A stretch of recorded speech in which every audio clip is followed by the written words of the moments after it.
Hey, you know what? After the end of that little video, I watched it and I realized I didn't show you that many shells.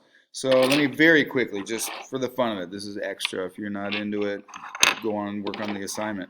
But if you want to check this out, so let's start with this. Um, you guys remember we talked about abalone? So here's a little black abalone. The way you tell the various colors, different species, different colors. A lot of times there's so much crusty stuff growing on them you can't really tell. But if you look on the edge, you'll see various colors, such as that's a black ab.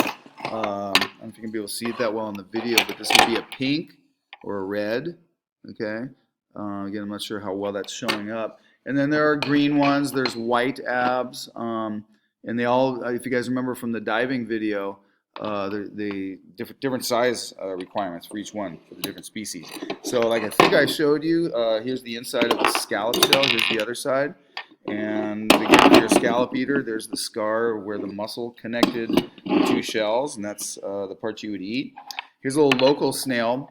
These guys are kind of funny. They will actually climb up. It's a moon snail. They'll climb up the entire length of a stalk of kelp. You could be paddling or on a boat or something in 60 feet of water near a kelp bed, and they're up on the kelp that's floating on the surface.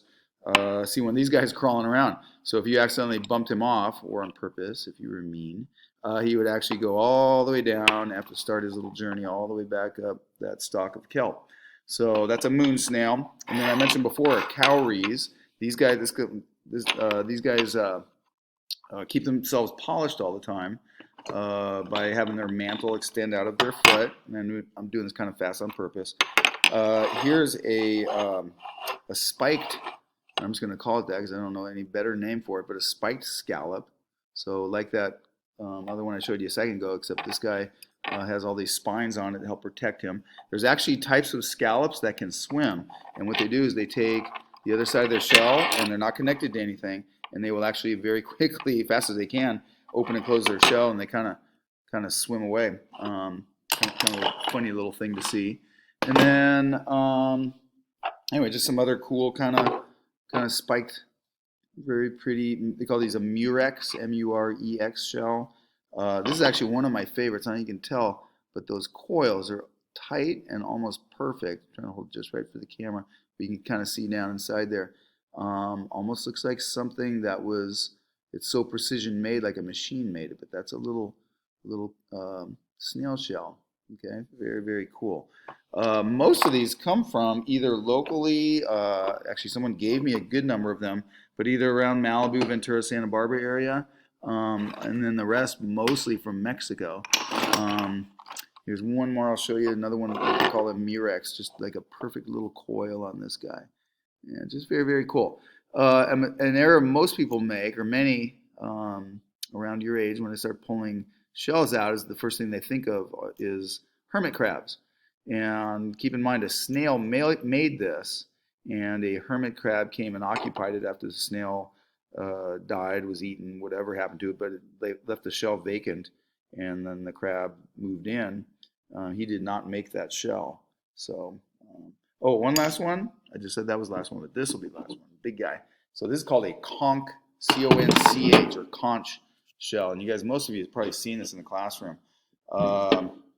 Common in tropical areas, and like abalone, a popular food item. You might even see where some people have cut this part off and they make, maybe if you saw, oh, I'm going to forget the name, the Disney cartoon, Moana, or if you've been to Hawaii and seen, or the Caribbean, seen people where they break that part off and you can actually use this as a horn.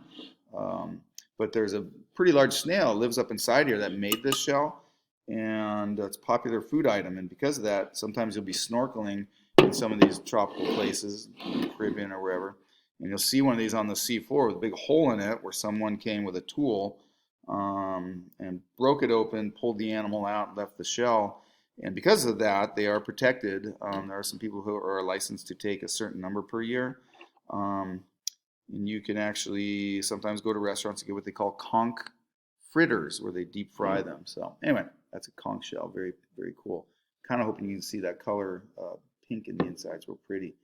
Okay, and very, very smooth. Real smooth inside here. All right, we'll catch up with you later. Have fun looking at those predatory mollusks. and have a great rest of the day. All right, bye-bye.